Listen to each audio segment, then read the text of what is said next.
Confusion is a sign of intelligence. Basically confuse कौन लोग होते हैं? जो इंटेलिजेंट होता है। इंटेलिजेंट इन द सेंस कि वो एक सिचुएशन की दोनों साइड को देख रहा होता है, वही कंफ्यूज हो सकता है ना। So confusion is a sign of intelligence because from confusion comes clarity.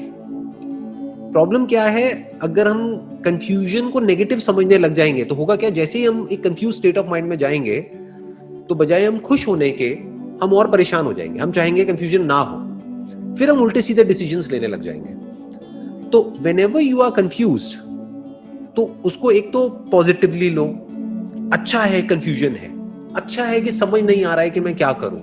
That means कि आप दिमाग लगा रहे हो, दैट मीन्स आप सोच समझ करके डिसीजन ले रहे हो, बिना सोचे नहीं ले रहे हो। जो बेवकूफ लोग होते हैं वो कभी भी कंफ्यूज नहीं होते।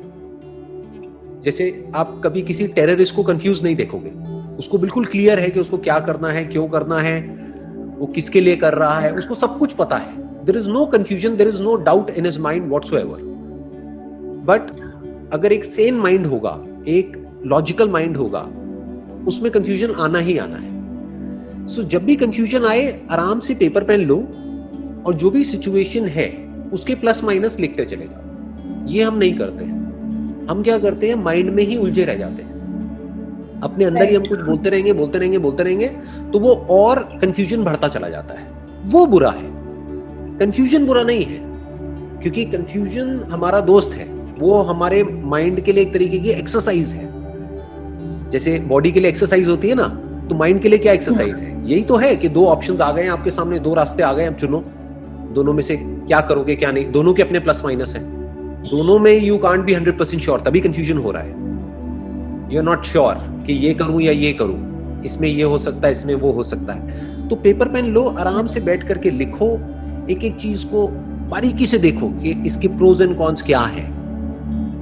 जो मेरे 2 डिसीजंस हैं या 3 डिसीजंस हैं, उसमें से किसमें जो नेगेटिव जो आउटकम है उसके आने के चांसेस कम से कम है और पॉजिटिव आउटकम आने के चांसेस बहुत ज्यादा है।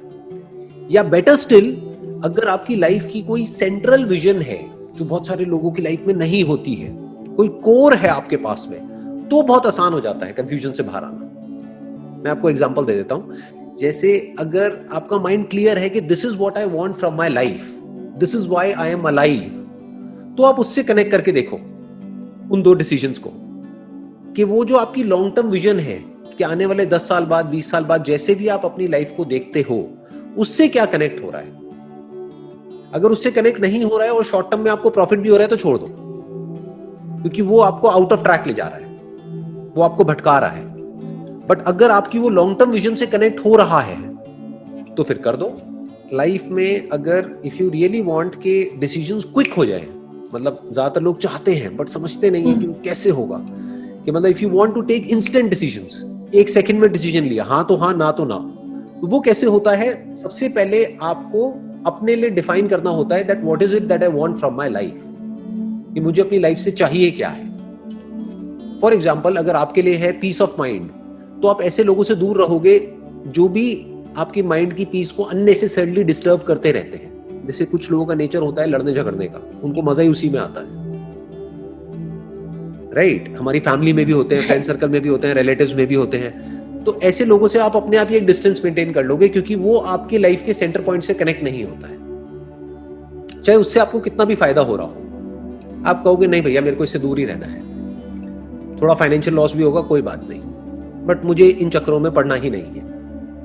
तो उससे बड़ा आसान हो जाता है सब कुछ। अगर आप थोड़ा सा डीपली समझोगे ना, हम कंफ्यूज क्यों होते हैं, ये जो कंफ्यूजन होता है ना, इसके पीछे जो जड़ होती है वो होते हैं 2 अपोजिंग थॉट्स।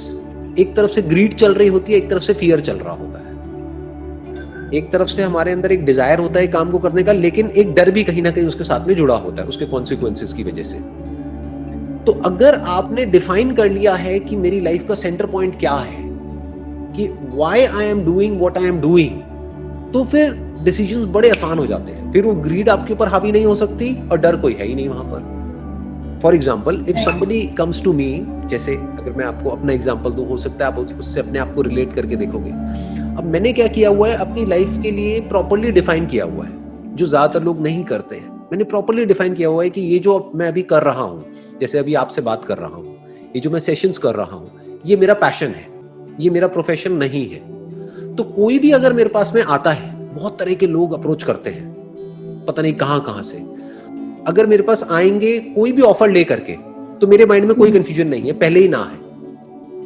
अब वो चाहे मेरे को 10 लाख ऑफर करे, चाहे 1 करोड़ ऑफर करे, चाहे 10 करोड़ ऑफर करे, कुछ भी ऑफर करे, ना है तो ना है। क्यों? क्योंकि ये मेरा पैशन है। पैशन मतलब क्या? बिल्कुल एक प्रेयर के जैसा है कि भाई अगर हम प्रे करते हैं कहीं जा करके मंदिर में या कहीं पे, तो हम उसके पैसे थोड़ी मांगते हैं, राइट? तो मेरा माइंड क्लियर है कि ये मेरा पैशन है, ये मेरा प्रोफेशन है, कि ये जो मेरा काम है दैट इज इमेजेस बाजार, वो मेरा प्रोफेशन है। तो मैं इन दोनों चीजों को कभी भी मिक्स नहीं करता हूं, तो माइंड में कोई कंफ्यूजन नहीं है।